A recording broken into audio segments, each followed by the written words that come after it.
How do you create World of Warcraft, and how do you create its expansions that go with it? You start with a simple idea, right? We're going to make the open world based on Azeroth. We're going to put in some basic PvP, and then some fundamentals that should go along with it. But then it's popular.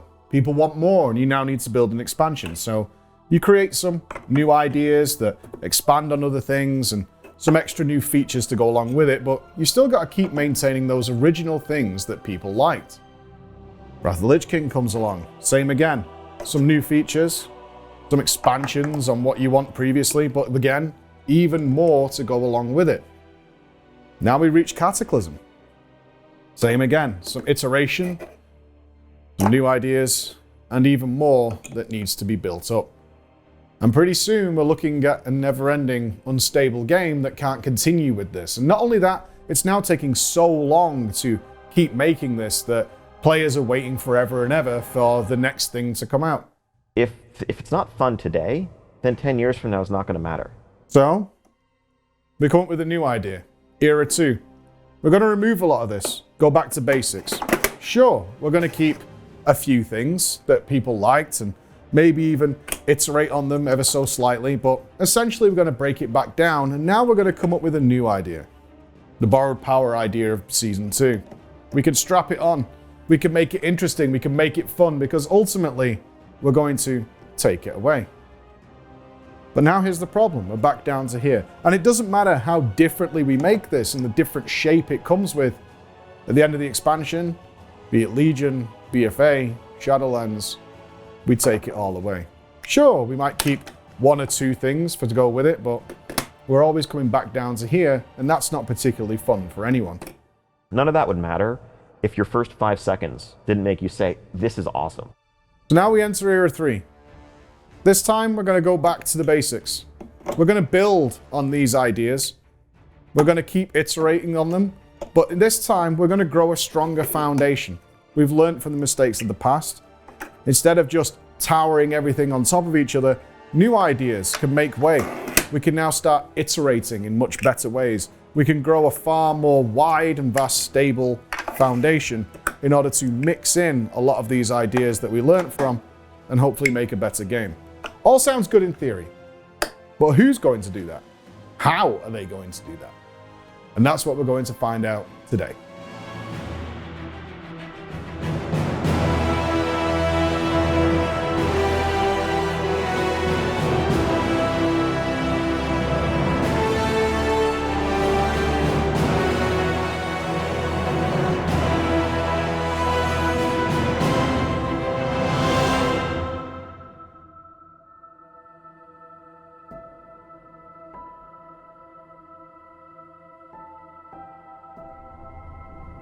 It's a collaborative effort, you know. And we take risks sometimes, you know, like dragon riding was one of those. It was, you know, and it's fantastic. Right.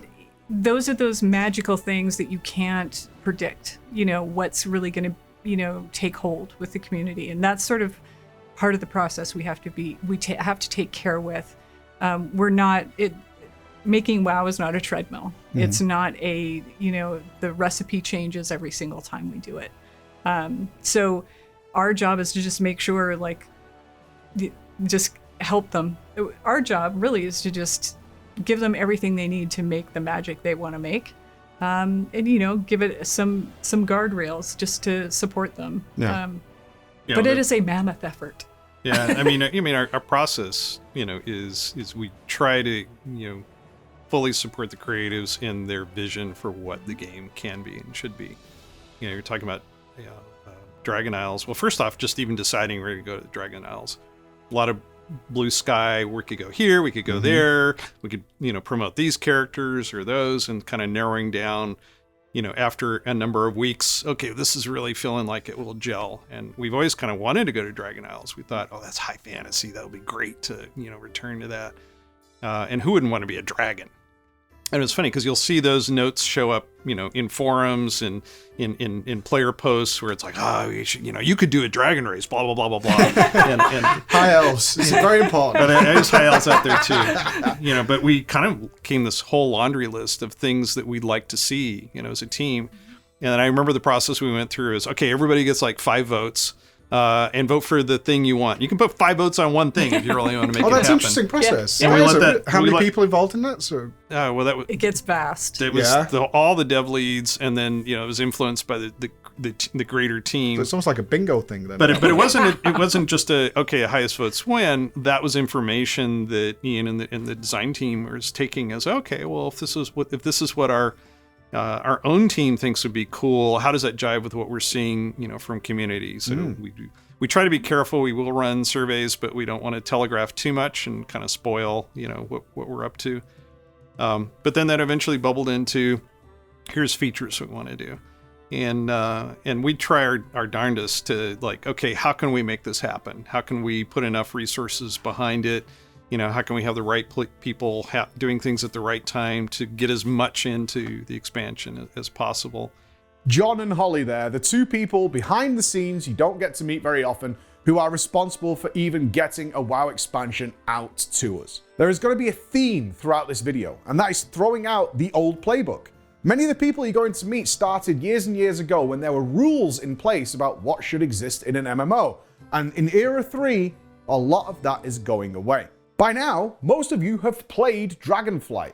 You are now experiencing the changes that we talked about in the first video. However, those changes started over 2 years ago. How did it happen? Who decided it? When was the decision made from concept to what we actually have now today? And more importantly, who did it? That's what we're going to be finding out about today. Let's start this journey by looking at the brand new talent system. Where did it come from? When was the decision made? Well, who better to talk to than the people who actually made the new talent system? We're going to sit down with Brian Holinka, lead combat designer of World of Warcraft. Brian is not just the PvP guy, something we chatted about while we were there. Brian is in charge of all the combat in WoW, and WoW's combat is what it's known for. He joined the company the week Mr. Pandari released. Ironically, when the talent system was removed. So he has a lot to say about this. Along with him, we're going to sit down with one of the big brains and senior game designer, Graham Berger. He's one of the big brains behind Evoker. A lot of you have seen it, a lot of new spells, a lot of new interesting things, and his team are the ones who put all these new talent systems together and what it holds for us in the future in line with Blizzard's new philosophy.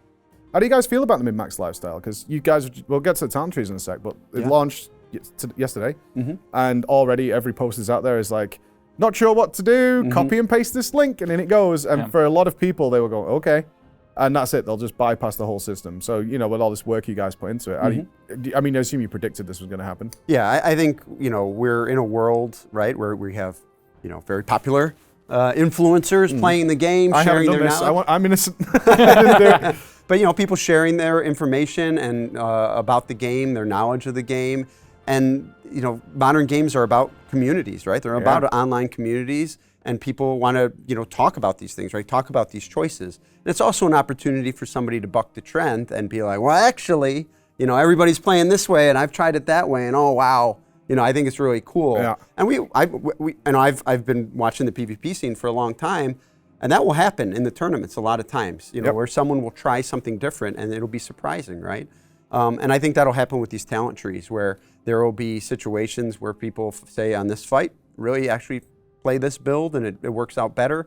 And those are the things I think we want. But there's going to be a system, like a group of players who are just like, I've set my talent tree, I'm walking away from it.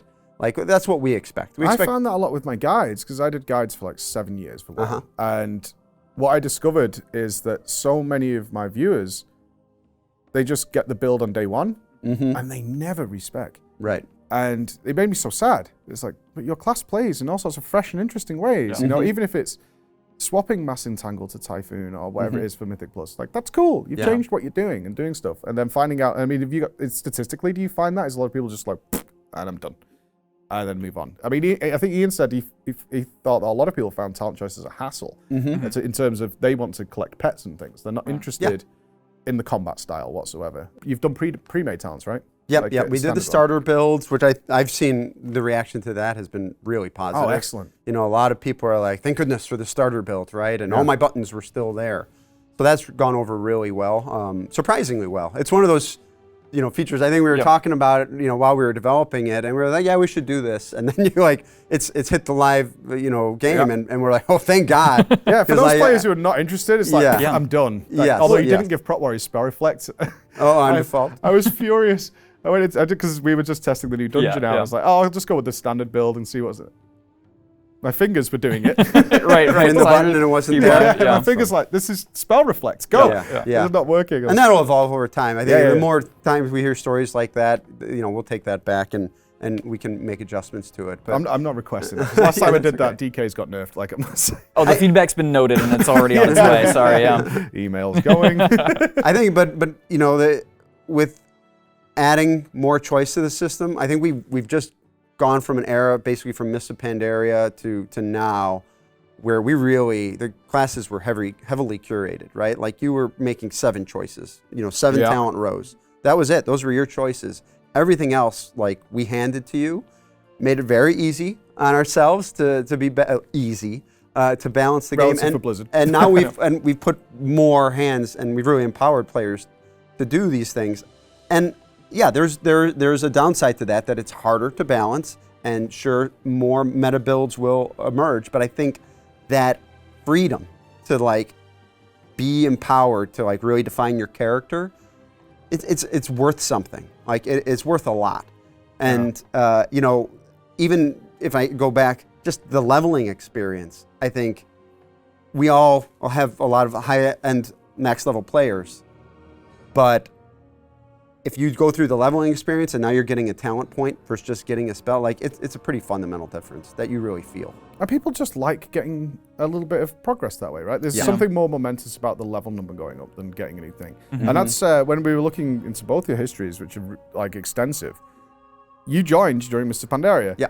Just as talent trees were removed. Yeah. And I was wondering, for you, did you join and go, what? Because both of you strike me as so into player customization. I think that's come through already. It's reading through your backstory, your work history. It's like you two seem very focused that player choice is everything, which was kind of the opposite in Shadowlands. My fight with Ian was like, you're taking away player choice. Why are you doing that?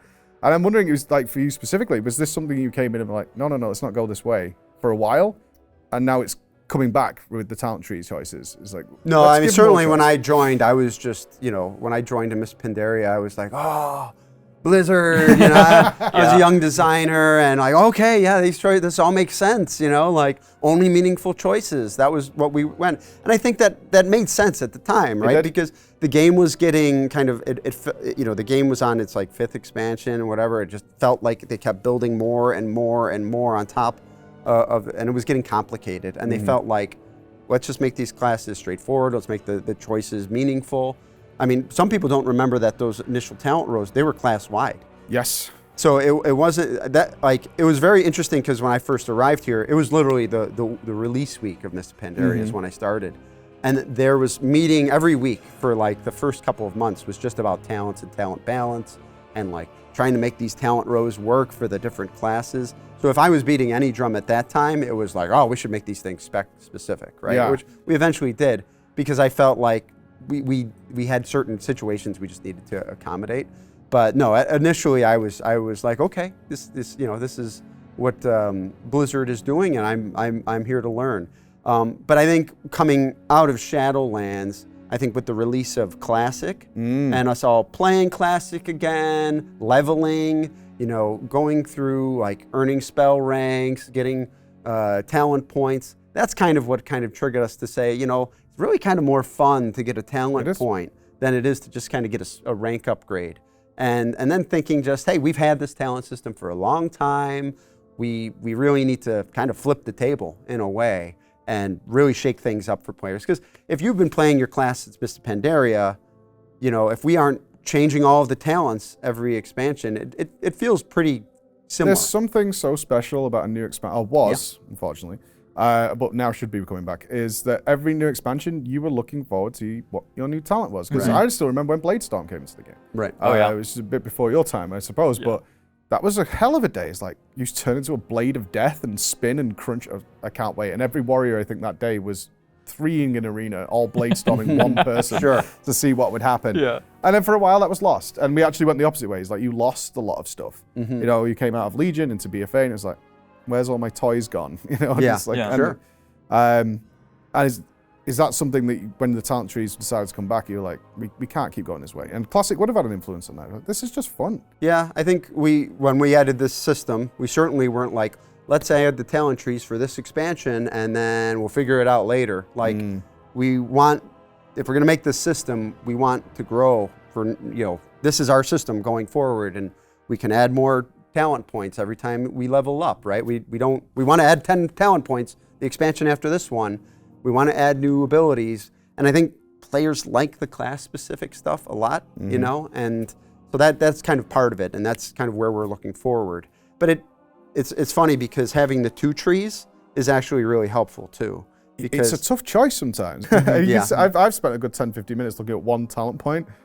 Where's it gonna go? Oh, yeah. Where's it gonna go? And it's something I really hope people embrace. But you're right. What was that decision made early? It's like, okay, there's some foundational stuff that CC utility. Yeah. And then let's just make a tree of fun stuff that tells you damage. We tried a lot of different things when we first started kind of working on the talent project. Again, we had a talent summit with the When combat. did the word come down? We're swapping back. We're going back. Let's see, I think You remember better than I would. yeah, about like shortly after Shadowlands launch, you Yeah. know. So that early, so a couple of years ago. yeah, Yeah. because we start thinking about the next expansion shortly Yeah, after Ian launching said like the next expansion. one's Yeah, doing its and stuff. so pretty much after that, and we go ahead. I think you could hear the story of the Yeah, talent summit, right? We had like a 2 or 3 day kind of Great, yeah. summit where the whole combat team and some other designers got together and we said, okay, you can make any talent system you want. Like no restrictions, don't worry about tech, just what would you do? And we came up with some really wild stuff, which was really cool. And then obviously kind of went, okay, what's reasonable to do? What fits? What kind of hits all of the goals we've laid out, not just 1 or 2 of them? But yeah, tried some wild Did stuff. somebody go full Path of Exile? It's like, okay, I picture. We might have had we 1 go or bigger. 2 very large grids with lots of connections. But then the idea of having class abilities and specialization abilities separated, we realized gave us a lot of power to sort of define the types of choices players are making. I think for me, from Conduits and Soulbinds, having those finesse nodes where it was, you're making utility choice here, and that's it. You don't have to worry about how much damage it gives you or what throughput, just like, what's the cool kind of trick you want your character to be able to do? Seeing that, oh, if we do the class side and have it be mostly utility choices and kind of with the gates, really empowers players to make those choices and not feel like they're giving up throughput, which I think is really, really important and a huge advantage of the system we came up with eventually. No, for sure. Like it's come out really well, and it's got to be much easier now to balance. I assume. I got to assume Shadowlands was a headache. I mean, you got it really close actually. Like towards the end, it was really, really close. But it must have been a headache to start with. It felt like it. It was a lot. I mean, I think every expansion is, though, in different ways. But, because we're making class updates for the expansion, and then whatever system we're layering on top, be it Soulbinds and Conduits or Talents, it's just a lot of new. So Yeah, I'm not saying that the combinatorics are any less, right? Yeah. With the talent trees, like, well, a lot of the things we put in the talent trees we took from the conduits or the legendaries or the set bonuses or previous artifact abilities. Like we often talk about it being like a greatest hits type of talent tree. And so I don't think it's gotten easier for us. I think that there's still the challenge exists, but there's a lot more choice in the player's hands if we're off on something, right? The way I looked at it, maybe I'm way off base, but I'm reading from what I see, is that you kind of kept it so you could rebuild your Shadowlands character for the most part. And I think for the average player, that's a really nice thing. So you've got the separate loadouts, but if you just overhauled it as like, hey, this Frost Mage now does all these wacky things that you've never seen before, the average player is going to be like, Right. I don't know what this is. Yes. So it feels like this is almost like a gentle swap. Yeah. It's a whole new system. Yeah. But you can basically just rebuild what you already have, and you should understand if you're a Death Knight, you know what Death Coil does, you know what it's going to do, and generally, there are some new talents in there, obviously, but most of the part is going to be the same. Do you feel like once this settles, next expansion, we can get a little silly maybe? Yeah, I think managing disruption to players as they return is important, right? Everybody logged in yesterday, and it was kind of like, do we want everybody to log in and be like, I don't know how to play my class, I'm logging off, farewell, right? We want people to log in and be like, oh, this is still my class, and now let me open the talent tree and maybe I can change things. Like, that's what we wanted. That was important. So you're absolutely right. But at the same time, we wanted them to then be able to unclick Yeah. and say, I'm going to do something crazy. The return of the talent system is just one of 2 blasts from the past. The other is, of course, flying. While I was at Blizzard, the game hadn't released yet, but from what I can tell, now it's out, is Dragonflying has been received extremely positively. Now, not that long ago, I made a video about the top 5 regrets Blizzard probably had with World of Warcraft. And number 1 on that list was flying. They haven't embraced it for a really long time, and I kind of thought that the fact that flying was the big feature of Dragonflight was the statement in and of itself of this return to their previous ideas. But I know one thing you guys don't regret, and that's picking up a displate. Displate proudly sponsored our trip across the ocean so we could sit down with Blizzard and have these discussions. If you want to pick up a displate, you can use our code down below for up to 33% off. They are wonderful pieces of art from not just games, but a variety of movies and any other fandom you might find. They're so easy to put up. They leave absolutely no marks on your walls if you're not allowed to actually put pictures up on walls. Displates are going to be perfect for you. So check them out at the link below. So let's get into the dragon riding with Ian Hazzakostas, the games director. And then we'll follow up with Morgan Day, the associate game director, and Tina Wang, the associate art director, to see how Dragonflying shapes the world of a new expansion and whether the re-inclusion of flying from the start was a sign of change within Blizzard. Like, let's solve problems today. Our players are hurting, our players aren't happy. How can we help today? Let's make a bunch of changes. Let's actually re-examine everything they've asked for that we've said no to, and like double check, triple check that we believe we're doing the right thing here. And in some cases, that was like turning over old stones of design philosophy that had been kind of taken for granted for 15 plus years. That, you know, the things we were always trained by our predecessors about, you know, what should or shouldn't be account-wide, and the importance of investment in your character, and the importance of, you know, this or that. And asking, like, okay, maybe those things were right for the game 15 years ago, but they're not making players happy today. And so do they still hold? Should we still apply them? And I think that began a process of, you know, letting players play the game the way they want. And I think, you know, what we were hearing loud and clear from folks was, look, there's this part of your game that I love. I would happily spend all the time in the world doing this thing, but if you make me do this other thing that I really don't like in order to do the thing I like, I'm going to do neither of them, and I'm just going to leave. And, you know, we as stubbornly as at times we were trying to stick to, we want, you know, all of this integration, and you shouldn't be able to just raid log, and you shouldn't be able to just, you know, do one thing, or we're not really a massively multiplayer world anymore. We're just, you know, a group of sandboxes. If we're not making our players happy, then what's the point of any of it? Yeah, I would actually put that down to something I brought up a lot. Is it felt like you guys were prideful, very prideful, and to a stubbornness on certain things. And I think we can look at flying as the prime example of this, because at one point I did a video which was the things I think Blizzard really regrets doing that have led to consequences later on. And number 1 on that list was flying, because the Burning Crusade, flying came in to solve a problem that solved itself in the Burning Crusade, because vanilla is just a hodgepodge of stuff, people hiding in boxes and crayons around the world, and the zones are all over the place, and Azeroth is designed in a really horrible way geographically, for traversing it. And then the Burning Crusade comes out, and it's basically a circle, and the flight points are fine, so flying not particularly necessary. But in Wrath of the Lich King, it was embraced again. And then after that, it kind of became like the bastard child of the family. Like, did this take something away from the game? Which it did. And I think that's absolutely true. It kind of falls in that category for me as transmog.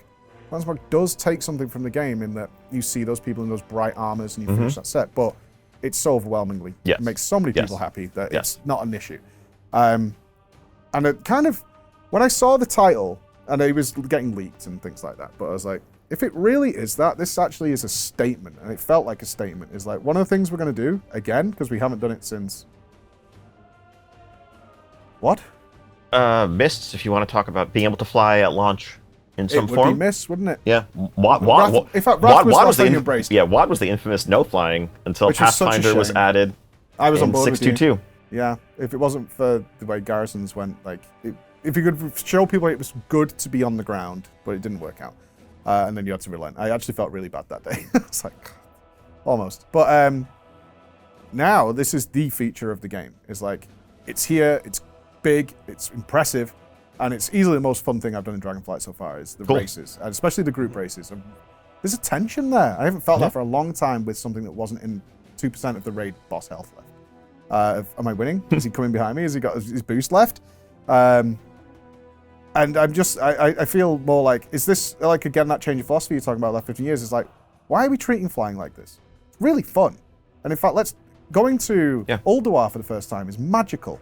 Crossing the Ice Crown Gate is magical when you could finally do it. And I was like, now it's become this ridiculous achievement thing, which makes no sense still. I'm going to hope so.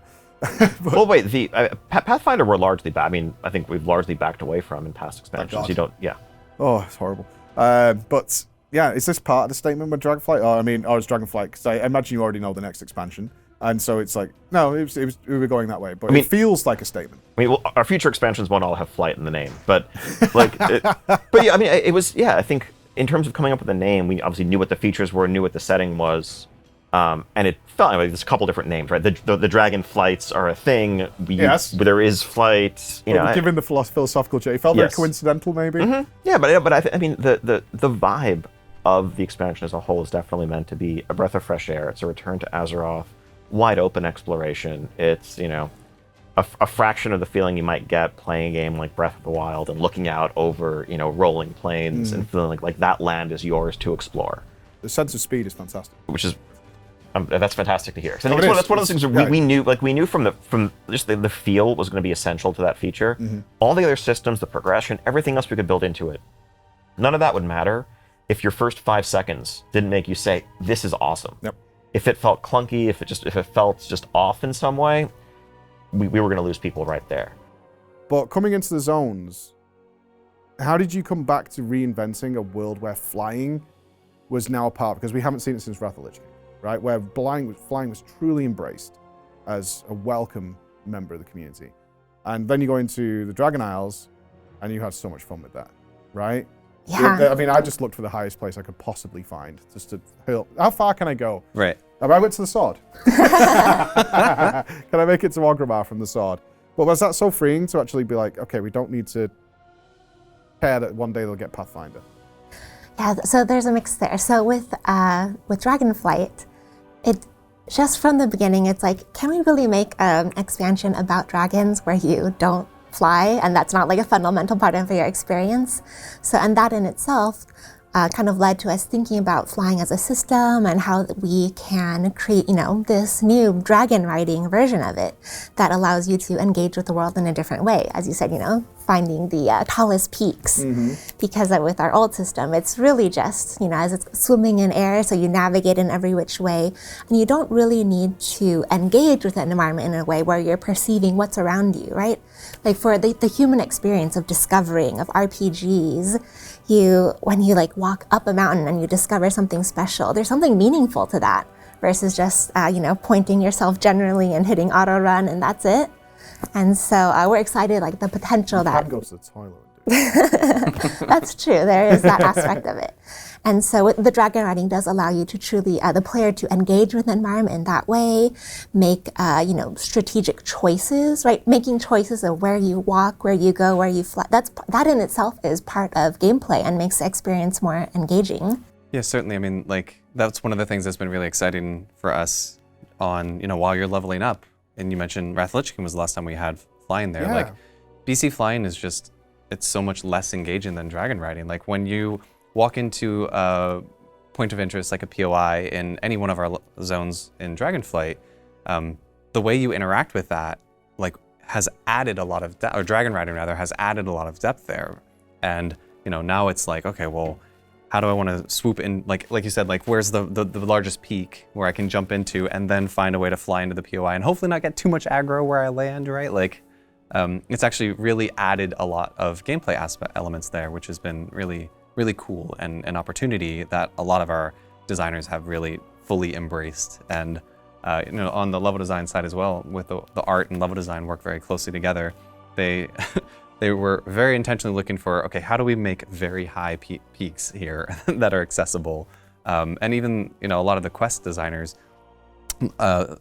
where, in previous expansions, you might have done a quest that was kind of way off in the corner of the zone. You know, there might have been an NPC who very politely opened a portal for you or something, right? Mm-hmm. Yeah. Nowadays, it was just like, well, let's just make sure the turn-in is like at the top of a big hill and we're good. Or sorry, with Dragonflight rather. So that's been really awesome to see. That macro design of the continent too, if you notice, it's sort of this like spiral upwards with Valdrakken, your capital city, being at the peaks. And we're just thinking that, you know, players are going to set their Hearthstone there and they'll be able to drag and ride down to all of the activities to do outdoor content. Yeah, I think I remember being frustrated on the first build because you had to go to an NPC to port you up to get up there, and he was like kind of just out of the way, or he's at the back of the room or something. Right. I was like, no, because I just want to get up and because I pictured what you had in mind artistically is when it's populated with the players, this will look like a dragon area, right? It'll look like the dragon areas we've seen in a variety of games, like Dark Souls 2 when you go to Dragon Peak. There's dragons hanging, almost like Gothic statues in a city from each of the buildings, right? And then you'll go to the top of Valdrakken and there should be dragons hanging ready to just leap off the sides.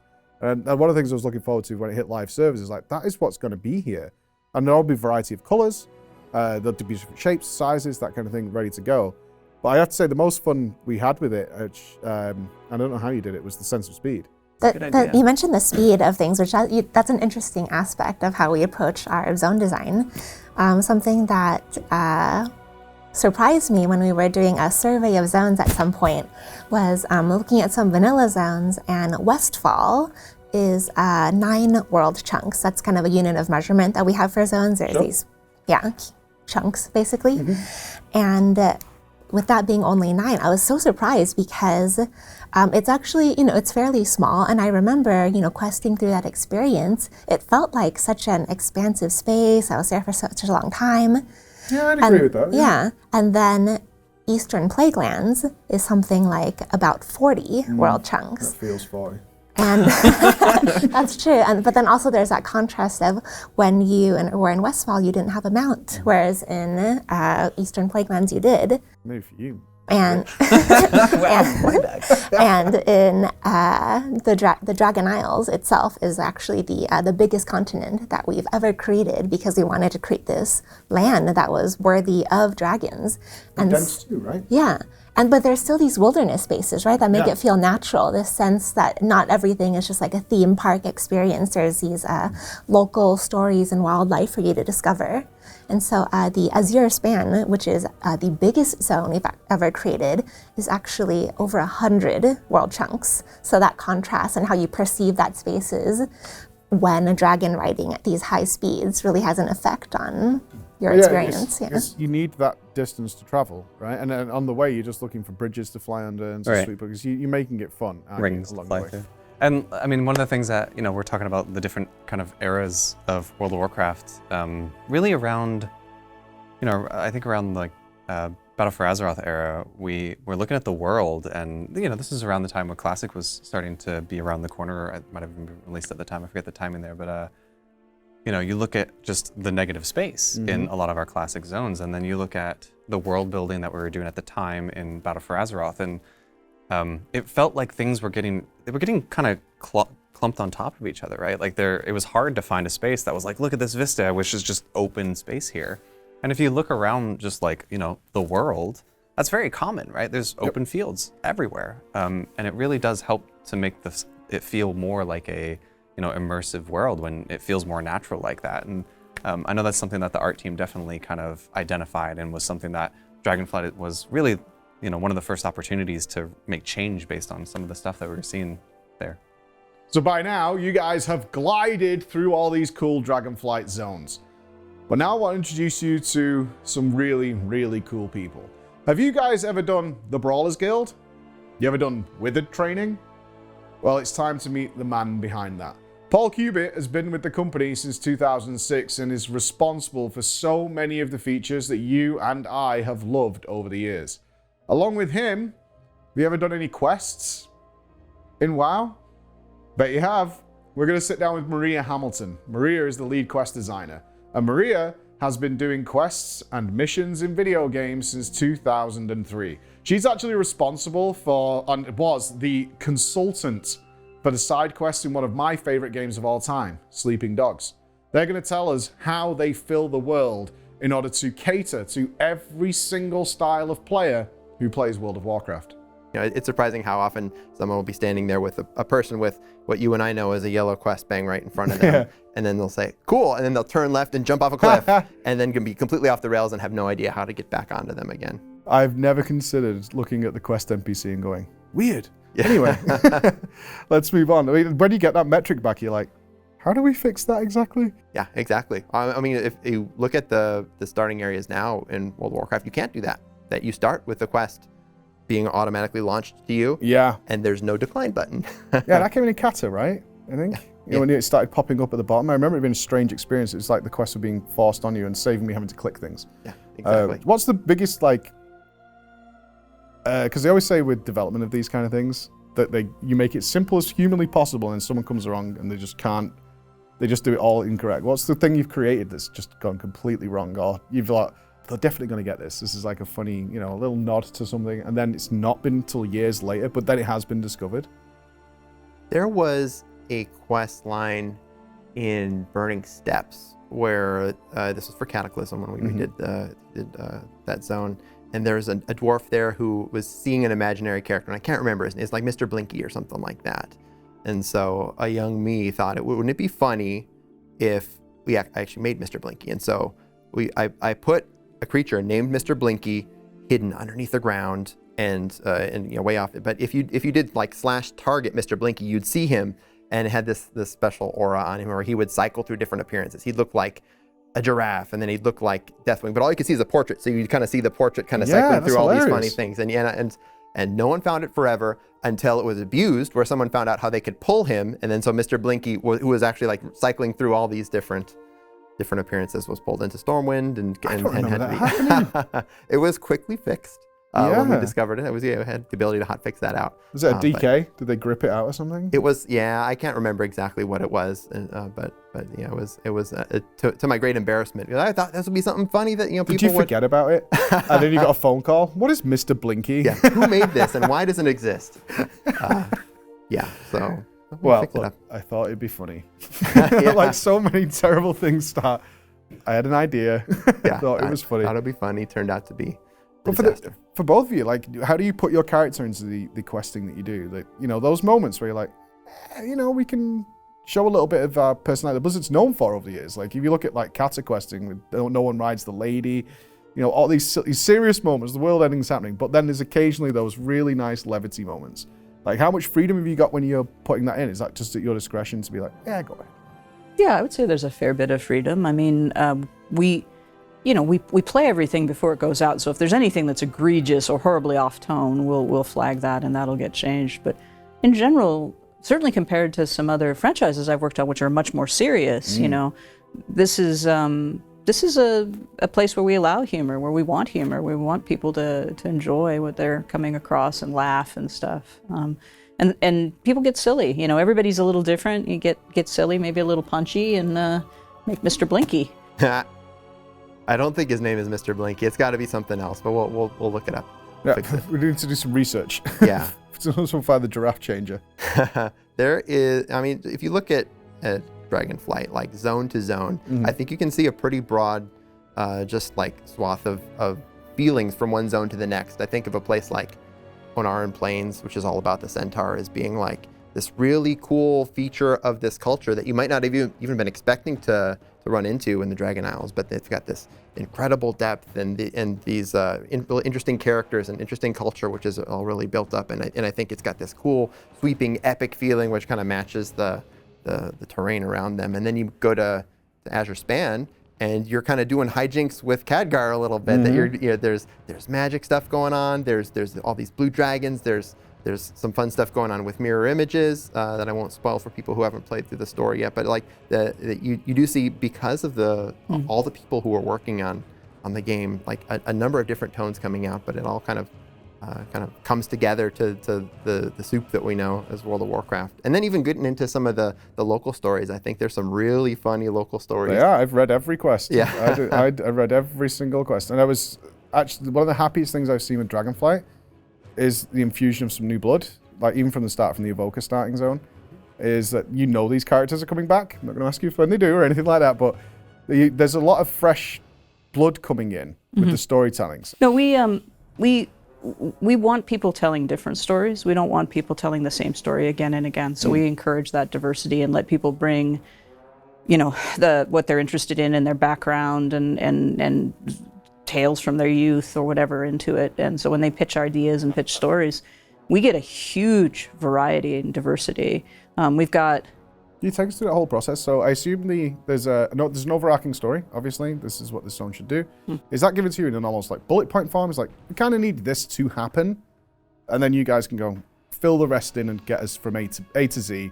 But B, C, D, and E is up to you guys. Yeah, as far as the main story works. For the local stories, though, that's largely us pitching whatever we'd like to pitch, and so that's why you end up getting such variety and such diversity across those. And then we also have to consider the gameplay, right? Gameplay first. We want to make sure that we're telling the story through gameplay. The gameplay matches what you're doing. It makes sense. We've got those high points, and we've got that pacing. It's World of Warcraft. You need to be killing stuff. I mean, it's important. You got to be killing stuff. So we got to find good places for that killing stuff part to happen. So yeah, it's all about like. Delivering on the high level goals and making sure we're hitting those points, but we have a lot of leeway in how we choose to do that. That's really cool. So creatively, like how many ideas per zone are being thrown in there? And you're sifting through them. How does it marry up? Because you've got the Unarans, this nomadic culture, and then you've got the fishermen that are hiding in the coral, and then they're trying to branch out and stuff. So do you get like a whole pot of stories, and you're like, that kind of fits over here, that kind of fits over here, and then sort of sift it out that way? Or is it very targeted for each zone?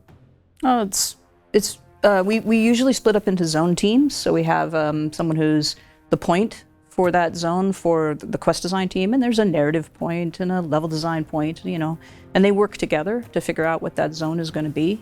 And within that zone team, they work together to come up with ideas and pitch those ideas. And so we kind of know what the themes are for each of those places and sort of what the main cultures are going to be, what the main enemies are going to be. And so they pitch around that. And sometimes somebody has a cool idea and they're like, oh, we really want to sneak Tuskarr into Waking Shores. But they're different, so they need to have split off from the tribe a long time ago. And so we try to make it, make sense, right? So that kind of thing.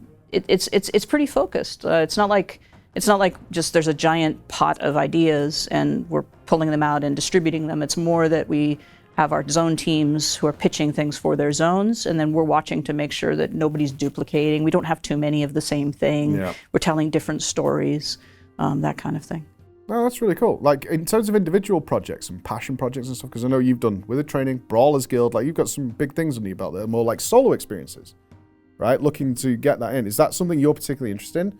Or like you said with the Wither Training, the idea was kind of in the ether, you put it together and made something.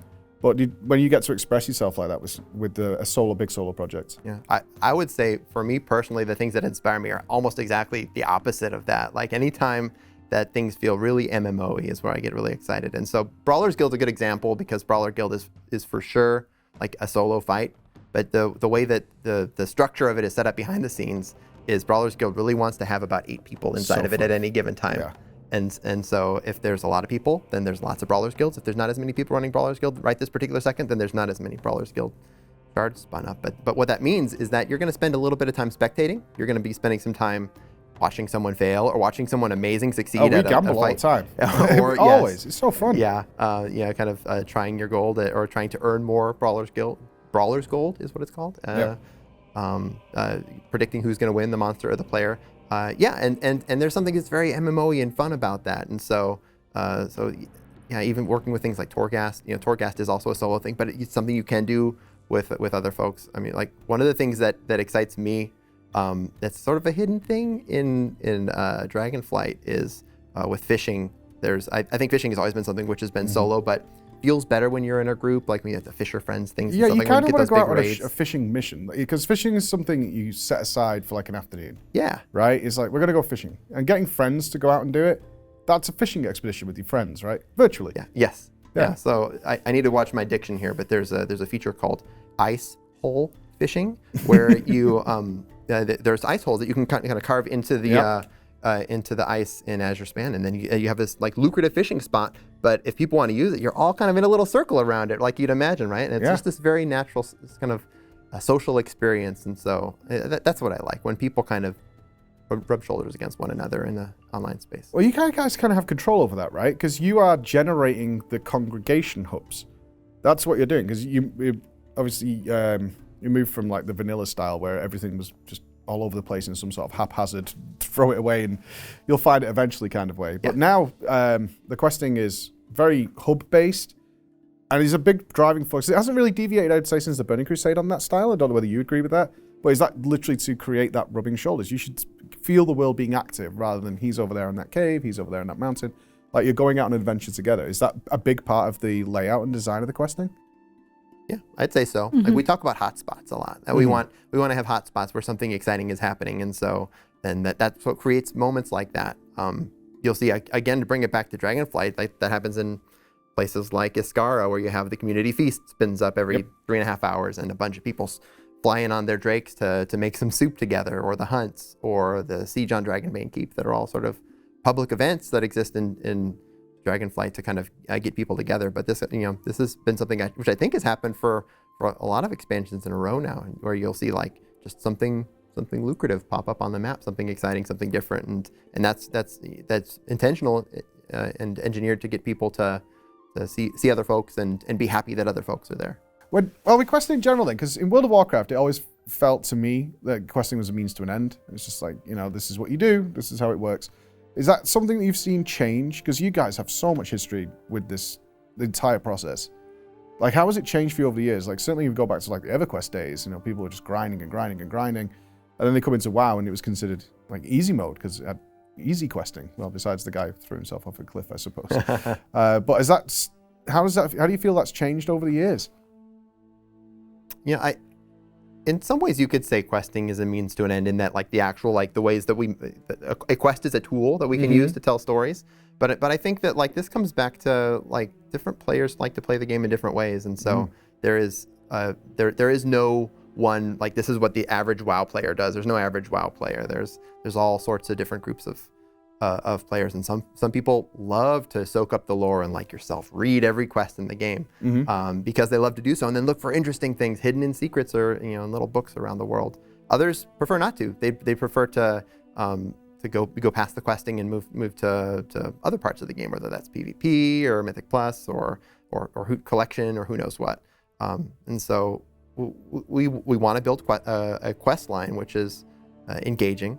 For both groups, if you were reading through every piece of text to be entertained, but also if you're skipping past it, that you still understand, can tell what the story is happening in that zone, and a lot of that comes down to things like environmental storytelling, making sure that if something's important, it's in a place like said out loud to you by a character or in a quest title or something like that. So even those folks who are kind of speed running through the zone can pick up on what's going on. But yeah, we want to build the game for multiple groups of players. Dragonflight is changing so much. I mean, I don't know whether with the questing team or with your side of things, there's a huge philosophy shift gone on the back end with mandatory content and trying to get players to be online every single day, like forcibly almost. If the FOMO of like, if you're not online, you're going to miss out on this. Has that had any effect on you guys at all, or has it been something that you're like, cool, this is good, we can have a bit more fun with our world quests now? Because they're now like several of them are bi-weekly and things like that, right? Yeah, I mean, I think we want to try different cadences to try to find out what people like. I've heard people say, I can only log on this day, so if on this day it hasn't cleared yet and the next one's cycled, I feel I've missed out. I've heard others say, oh no, I have to log in every day because you're cycling them so quickly. Now I have to do that, and so we're trying to find that happy ground where there's enough content for the people with the different schedules, so everybody feels like they have something to do and they don't feel like they're missing out. I mean, I think we try things, we see what worked, and then we iterate on it usually. So I'm personally really looking forward to seeing sort of how people feel about Dragonflight and what areas we want to iterate on and improve on and put out in our next stuff. So I don't know yet. I'm actually fairly analytical about stuff like that. I like to see what players actually did, because as we talked about earlier, they don't always do what you expect. So you put something together, you think, oh, let's try this, you know. And you keep okay. it very fluid as well, so it's Yeah. just like wherever the rocks in the river are forming, it's like, okay, we can go around that. That's like your approach to most of these things then? It's mine.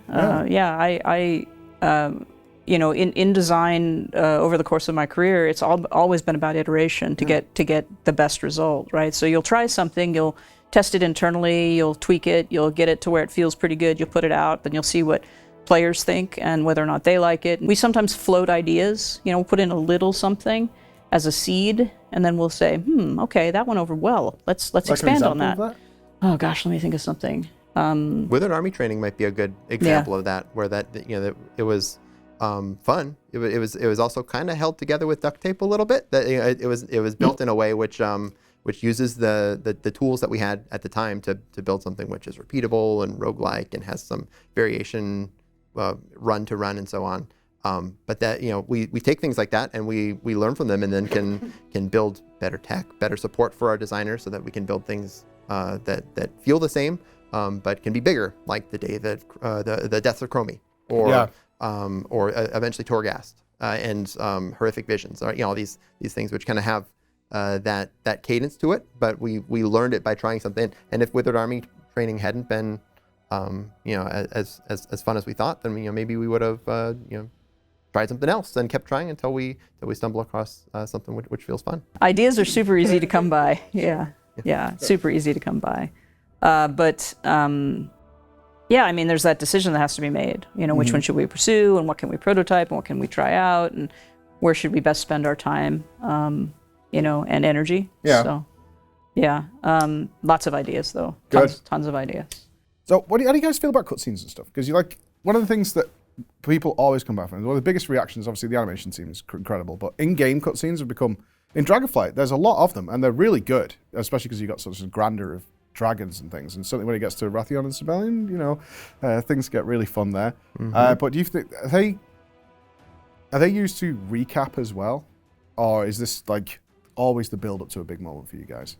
A cutscene can fill lots of different roles. I think the big moment is the classic one you think about, right? The zone finale ends in a big in a big cutscene. But they can also be for setup. They can be for introducing characters. They can be to let a moment land, or almost as an interlude between big moments where something happens earlier and later. I think that that we have a great cutscene team, one that is continually growing.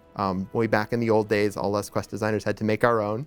And did you really? Oh yeah, for sure. What did you make? Again, held together with duct tape. The Hidden Master in Mr Pandaria. Oh, no way! Yeah, that's a great cutscene. Yeah, there's some very creative things to make that happen. I'm sure that camera is doing some tricky stuff.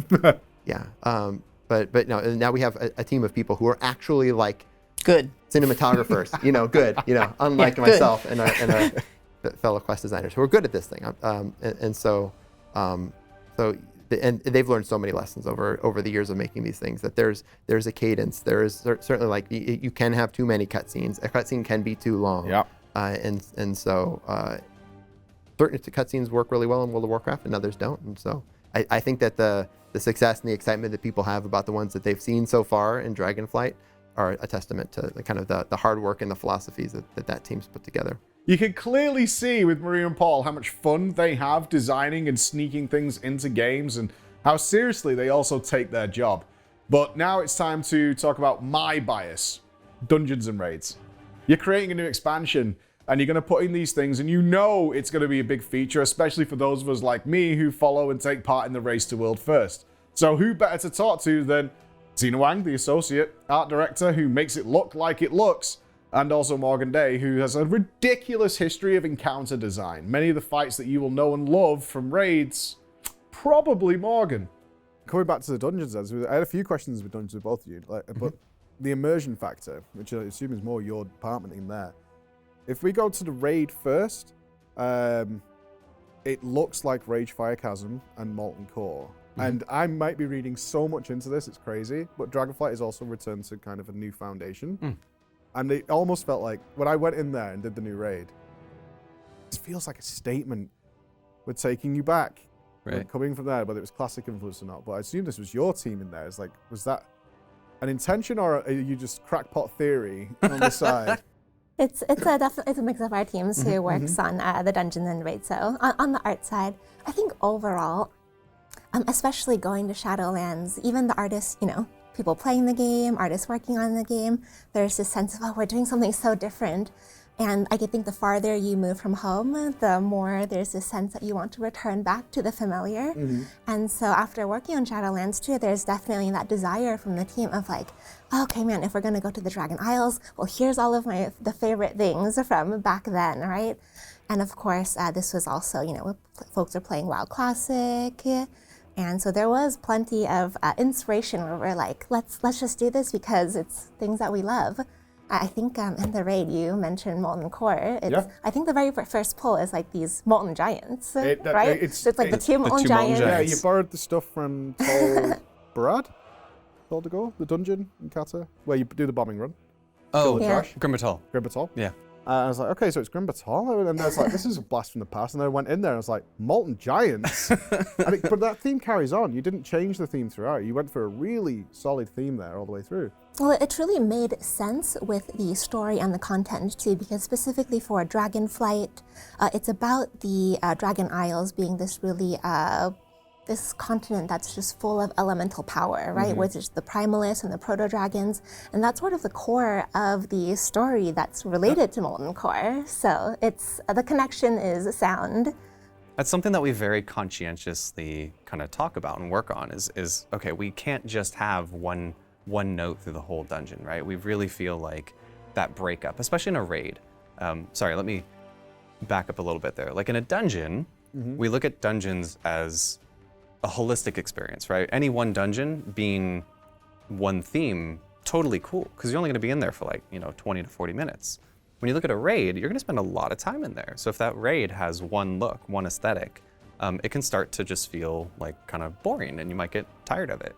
So we always try to have something like a 50% of the raid as like, okay, this is the core of it, right? This is where you feel like this is the main theme, and then we make sure that we have breakup all throughout, right? With the Vault of the Incarnates, the ice spider, whose name I'm now forgetting off the top of my head, but something the cold-hearted, I don't know, it's kind of one of those scary spider, right? That's such an awesome, section of the raid because you walk in there and you're like, whoa, like. Okay, I see what you're going for. Right. I want to come back to dungeons a bit though. Yeah, please. Immersion style. So it's a bit of what we notice is you revamp these dungeons, right? And they're beautiful, the new ones, like Ruby Life Pools is absolutely fantastic. It seems to have changed. I was wondering if this is like an artistic idea or actually a more implementation idea. Is we talk about Alderman. The original Alderman was coming from the EverQuest days. So it had the ridiculous idea that we would all hang around in the Alderman tunnels waiting for people to make groups.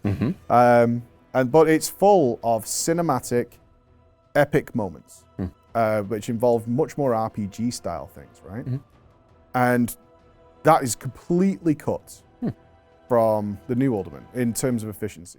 Which part do you mean, like?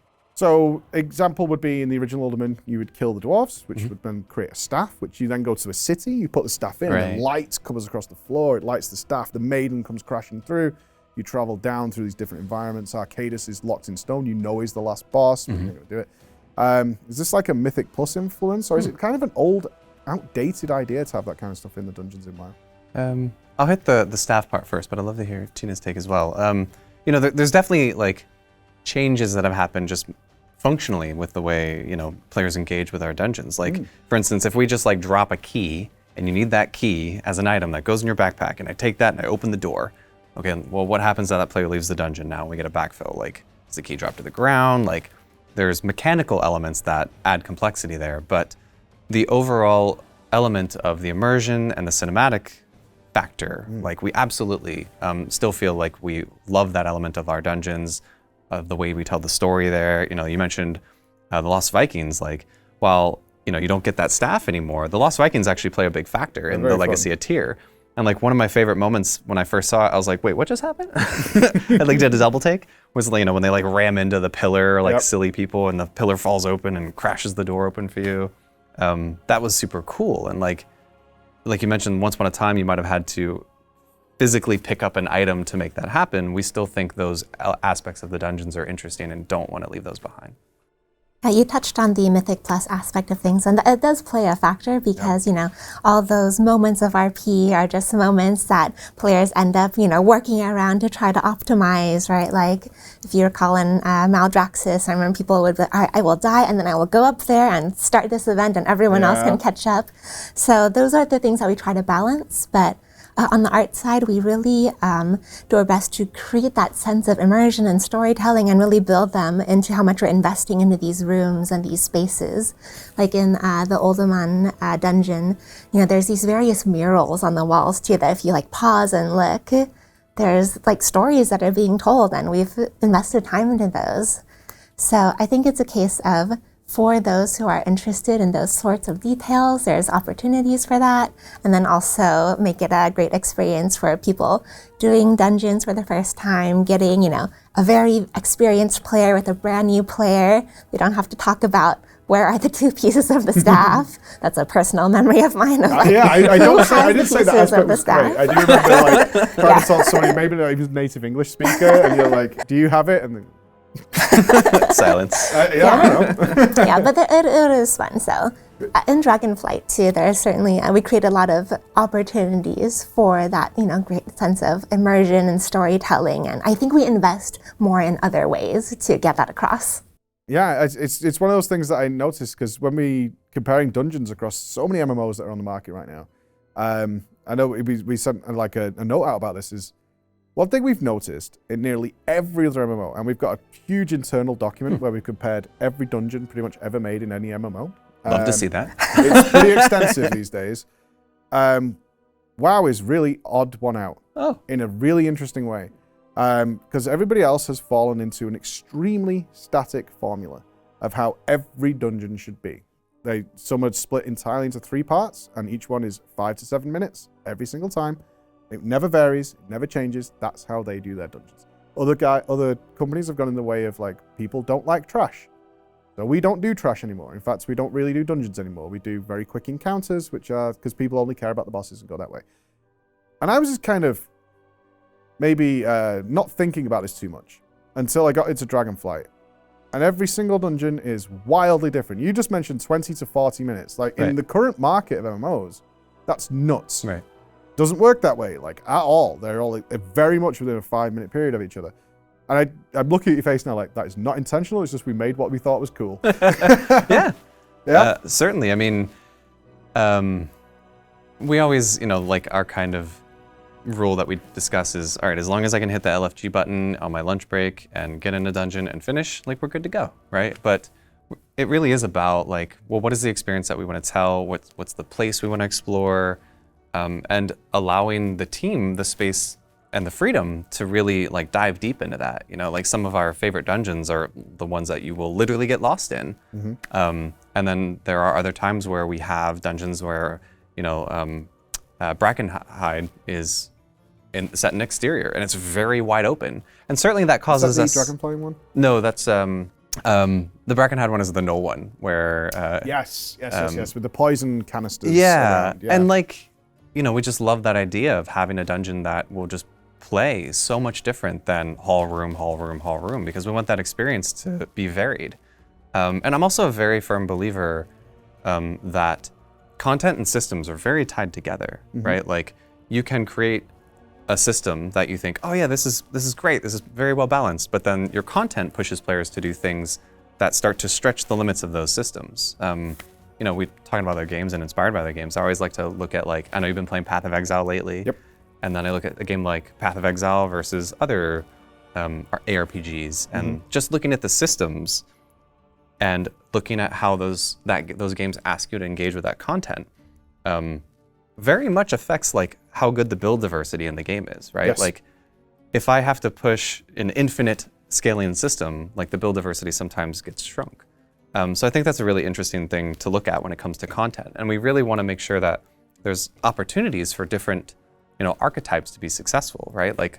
It's not a coincidence that in Maldraxxus, when we talk about the dungeons there, the pulls are very small with like big old lieutenants, right? Yeah, it's like big this beefers is that are coming to crush. right, and it's like this is going to be the one where if you're a single target specialist, like you're going to really excel here. And then there's dungeons like Lower Karazhan, which we had some fun with when it came back in season 4. Part of the design process also accounts for creating sort of hero moments for different classes. Yeah, certainly. Interesting. That's really cool. Yeah, and if you have the exact same template for all of your dungeons, then well, like if I don't fit into that mold, how can I ever feel like I'm going to be, It also promotes homogenization, right? Yeah, exactly. And everyone, well, we all need to be really good at this thing because that's the only type of content we make. But yeah, when it comes to dungeons, like I said, we really try to look at it from a holistic perspective and making sure that we have enough variety across all of them. And that's something that we felt has worked well for us for a long time. And it sounds like our mold is very different than other people's, but it feels like, it just feels natural to us at this point. Where is WoW going to be in 10 years? Hopefully, continuing on a path that they have set up for themselves in Era 3. Now you've seen the people behind the camera, the people behind the curtain who make all these things. Honestly, they were the most creative people I'd ever seen, and I'm so thankful that they gave us their time to be able to talk to them. Even to those people who don't get in front of camera and gave us their time and were willing to sit down with us, it was amazing. Big shout outs to Display and of course scan.co.uk, who provided the cameras for us to take with us. It was a huge, huge lifesaver rather than our big studio cameras. Before I finish up though, there's something I want you guys to see. We had such a good time and everything was all about the future. Yes, Dragonflight is out and all the things are there, but I was there to discuss how it's going to happen and how it's going to happen in the next 6 or 7 years, which is what you've seen today. And here's a little message from John and Holly about how that's going to go. But where are we in 10 years as we wrap up here? Where is Warcraft in 10 years? Because you guys are the ones pointing the direction. For me, I can't, there's no limits. And, I can't answer that specifically, but I want us to feel like we're living in Azeroth, and I don't know what that means, and the team doesn't know what that means yet, but I think that's the dream we're going to chase, and that's for all of us, you included. Yeah, one step at a time, right? You're leading somewhere. Yeah, I think technology can afford us a lot of opportunity. So we're dreaming big at this point. I'm excited. Can't answer it, but it's going to be better. Or our goal is to be better everything we do. So, No. sure. One thing that mysterious. Yeah. One thing that for the franchise, WoW is really our tentpole game. In terms of the big storytelling today, a lot of that comes from WoW. That's where we have introduced new zones and new races and new characters. I want us to double down on the story of WoW and really invest in some of the characters and have long-term planning across multiple expansions. It's just so important. And so that's part of, what I've been asking of Holly and her team is, let's do these big arcs. Let's think beyond just an expansion and tell me what you're going to do with this character and how they're going to, shift over time. And why am I going to love him or why am I going to hate him or why am I going to want to, be part of their team or not? So I think that's certainly, going to be a change. That would be a wonderful change. It does feel very stop-start. Right, it does. This arc is an expansion long, and then some of them disappear. We don't see them again for a while. And we're giving the creative team more opportunities within the game to tell some of these stories too. You'll see that coming up that we're making some changes in the way we're doing the content. That you'll get more of those story moments than we've necessarily been able to do in the past because we didn't have as many people. Dragonflight story is really good so far. I've read every quest. I've done everything, and I was like, this is good. This is good. Good. Yeah. And then in terms of, the long future, we're looking at, what should WoW be in 5 and 10 years, both in, as you said, looking at technology and where is that going and trying to predict between where technology is going, where we want to go with storytelling. And I think in general, where social gaming is going, those are all things that we want to incorporate back into WoW. And I think that, we want to see that we're doing the same thing, 5 and 10 years from now that we did back then, that we are understanding how, most of the gamers that are playing today grew up, just taking all of that for granted and that social interaction for granted. And so how does WoW need to evolve to stay, pace of that? No, I look forward to it. I really do. And it's nice to hear that you're planning that much further ahead. And so now it's saying there's going to be big story arcs as well, or that's going to be the focus. That's fantastic. But you've been wonderful. Thank you. Oh, no, thank you.